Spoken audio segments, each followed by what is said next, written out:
πολιτική επεκτάσεως εις βάρος μας και συνεχούς αναμίξεως εις τα εσωτερικά μας, και ποτέ οι Τούρκοι δεν είχαν το ψυχικό μεγαλείο να ζητήσουν ένα συγγνώμη, να πούν ένα γιαγνής ορντού λάθος έγινε, γι' αυτό μπορεί να έγινε στη Σμύρνη ή σε άλλες πολιτείες.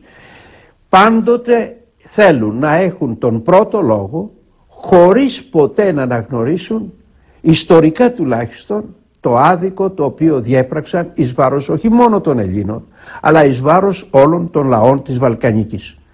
Ξέρετε τι μου είπε κάποτε ένας Τούρκος ιστορικός? Μου λέει, κύριε Δήμου, λέει, γιατί μιλάτε εσείς συνεχώς για την επιθετικότητα των Τούρκων? Εμείς τελευταία φορά που σας επιτεθήκαμε ήταν το 1453, όταν πήραμε την πόλη. Από εκεί και πέρα εμείς δεν έχουμε επιτεθεί. Το 21 μας επιτεθήκατε εσείς και πολύ καλά κάνατε, ωραία, απελευθερωτική επανάσταση, πάντως εμείς δεν επιτεθήκαμε. Το 97 μας επιτεθήκατε εσείς, το 12 μας επιτεθήκατε εσείς, το 22 μας επιτεθήκατε εσείς, και ακόμα και στην Κύπρο το 74 εσείς ξεκινήσατε με το πραξικόπημα και τον Σαμσόν ως πρόεδρο της Κύπρου, τον Τουρκοφάγο, ο οποίος ήθελε να αφανίσει τους Τούρκους της Κύπρου.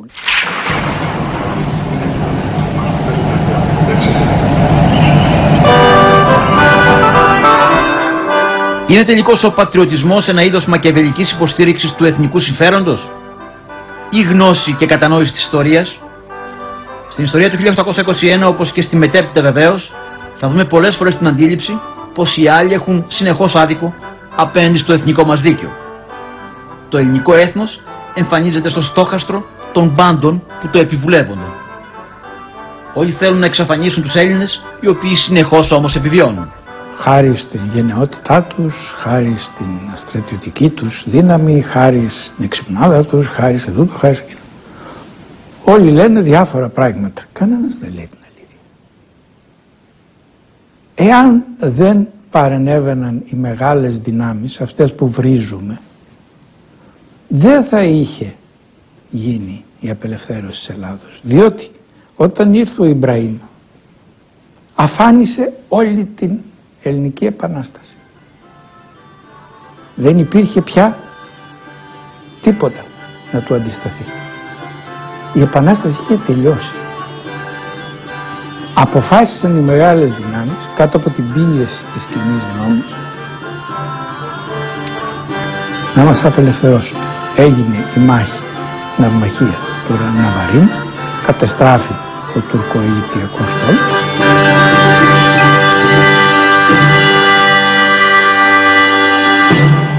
Μάλλον δεν είναι ιδίωμα των Ελλήνων συγγραφέων της ιστορίας αυτή η ωρεοποίηση. Ισχύει παντού και για όλους τους λαούς και τις ιστορίες του κόσμου. Το ερώτημα βεβαίως είναι αν οτιδήποτε μας συμφέρει μπορεί να βαφτίζεται εθνικό. Δηλαδή εθνικό είναι αυτό που μας συμφέρει ή το αληθινό είναι τελικώς εθνικό.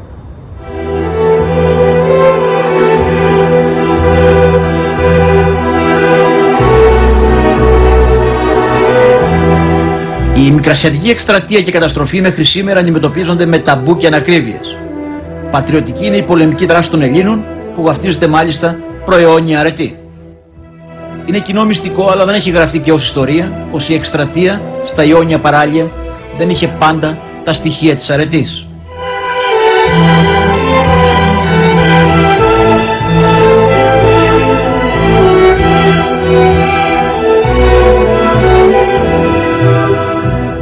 Υπάρχουν γεγονότα τα οποία αν τα διάβαζε ένα παιδί ή ένας και μεγάλος άνθρωπος θα αισθανόταν ντροπή που είναι Έλληνας, και αντίστοιχα γεγονότα των Τούρκων που δεν τους τα λένε που θα αισθανόταν ντροπή που είναι Τούρκοι, έτσι. Αλλά η επίθεση είναι από τους Έλληνες, από το 19 που πηγαίνουν μέσα, κάνουν μεγάλες έκτροπα και τέτοια, σκοτώνουν γυναίκες, παιδιά, βιασμού και ένα χωριό και μια κομμόπολη μετά την άλλη. Ουσιαστικά είναι εθνοκάθαρση. Περίπου ένα άλλο πράγμα που δεν το ξέρουμε στην Ελλάδα, ότι κάνανε οι Σέρβοι στη Βοσνία και δεν το ξέρουμε. Αλλά το ξέρουν όσοι Έλληνες σοβαροί δημοσιογράφοι ήταν εκεί. Απλώς η τηλεόραση και το ραδιόφωνο δεν το καταγράφανε. Δηλαδή, τι γίνεται, είναι η μη καταγραφή. Αν ψάξετε ακόμα και στα στρατιωτικά αρχεία τα ελληνικά, επίσης ελληνικά απομνημονεύματα και άλλα πράγματα, λέγονται αυτά. Έχει βγει ένα καταπληκτικό βιβλίο του συνάδελφού σας, του Κωστόπουλου, δημοσιογράφου, ο οποίος λέει ακριβώς αυτό το πράγμα για τον πόλεμο και εθνοκάθαρση, και αυτό το κομμάτι για τη μικρασιατική περίοδο το λέει κατάδυση στην κόλαση. Και το βασίζει πού? Όχι στις ιδέες του, σε ότι λέγανε οι καημένοι, οι φαντάροι και οι στρατηγοί, και κλαίγανε και στενοχωράνε τι μας βάζουν να κάνουμε. Να σφάζουμε, να σκοτώνουμε γυναίκες, παιδιά, να κάνουμε ομαδικούς τάφους και πράγματα.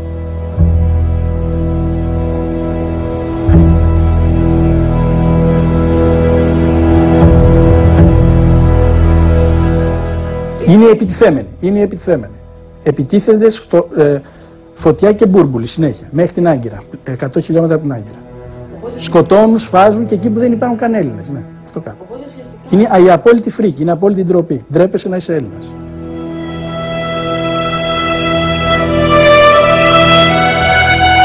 Η κυρία Ρεπούση με μια ομάδα επιστημόνων προσπάθησε να αγγίξει το κομμάτι αυτό της ιστορίας στα ελληνικά βιβλία. Χρησιμοποίησε ωστόσο, προκειμένου να περιγράψει τη σφαγή της Σμύρνης, μια ατυχή λέξη, τη λέξη συνοστισμός. Θεωρήθηκε ως μια προσπάθεια να κουτσουρευτεί έτσι η ιστορία από την άλλη πλευρά.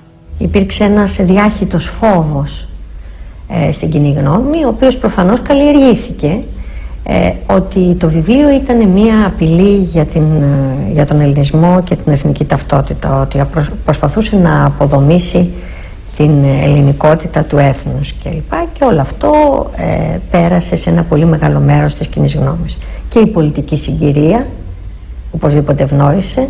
Ήμασταν σε μια διευρυμένη μεγάλη εκλογική περίοδο και αυτό συντελεί στην όξυνση αυτής της αντιπαράθεσης. Ωστόσο, να σας πω ότι δεν είναι η πρώτη φορά που ένα βιβλίο ιστορίας συγκεντρώνει τα πυρά και αποσύρεται. Έχουν υπάρξει και στο παρελθόν για τα βιβλία που δεν ήταν μέσα στον κανόνα, τον εθνικό, απόλυτα μέσα στον εθνικό κανόνα, που δεν υπάκουαν επακριβώς τις νόρμες, υπήρξαν αντίστοιχα προβλήματα και στο τέλος αποσύρθηκαν από την ελληνική εκπαίδευση. Επιτρέψτε μου να πω ότι με τον τρόπο αυτό κάνεις πολύ καλή καριέρα πανεπιστημιακή, με αμοιβές οπωσδήποτε εκ του ελληνικού κράτους, διότι όλα αυτά είναι μέσα σε μια ευρύτερη πολιτική που θέλει να φέρει την Ελλάδα, την καταπληγωμένη Ελλάδα, την καταπροδομένη Ελλάδα, από συμμάχους και παιδιά της, υπόλογο σε ένα διεθνές ιστορικό δικαστήριο και με δικαστές τους θύτες της Ελλάδος. Σας είπα και προηγουμένως ότι ο δρόμος που άνοιξε ο Νενέκος, ο δρόμος που άνοιξε ο Εφιάλτης, ο δρόμος που άνοιξε ο πρωθυπουργός της κατοχής ο Ράλης και οι συνεργάτες του, έχει πολλούς σήμερα περιπατητές. Τους λέτε δηλαδή προδότες? Σαφώς.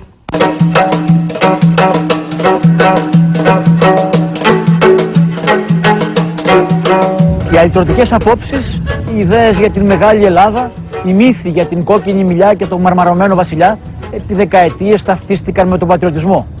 Πατριώτης ήταν αυτός ο οποίος υποστήριζε ακόμα και τον πόλεμο προκειμένου να υπάρξει μια πολύ μεγάλη Ελλάδα. Ενώ όποιος υποστήριζε πως το μεγάλο θέμα είναι η ανάπτυξη της ήδη υπάρχουσας φτωχής κατεστραμμένης Ελλάδας, μπορούσε να είναι ακόμα και ανθέλληνας. Αλλά δυστυχώς κανένα έθνος δεν μπορεί να εκπληρώσει για απόλυτα τις φιλοδοξίες του. Ο Αδόλφος Χίτλερ έλεγε για παράδειγμα ότι θεωρώ γερμανικό έδαφος οπουδήποτε έζησε έστω και ένας Γερμανός. Μα φαντάσου. Με αυτή τη λογική κατέκτησε όλη την Ευρώπη. Και με αυτή τη λογική καταστράφηκε και κατέστρεψε το ίδιο του το έθνος. Δεν μπορεί να υπάρχει αυτού του είδους η σκέψη ότι επειδή εμείς ζήσαμε για αιώνες στα μικρασιατικά παράλια πρέπει να πάμε να τα πάρουμε αυτή τη στιγμή. Επειδή ζήσαμε για αιώνες στην Κωνσταντινούπολη πρέπει να πάμε να την πάρουμε. Δεν μπορούμε να σταματάμε το χρόνο, σας το ξαναλέω αυτό, να παγώνουμε το χρόνο μονάχα τη στιγμή που ήταν δικά μας. Η μικρασιατική καταστροφή ήταν η πιο τρελή απόδειξη του πώς λειτουργήσε ο εθνικισμός προκειμένου να προκαλέσει καταστροφή. Διότι όπως και στα 1897 έτσι και στα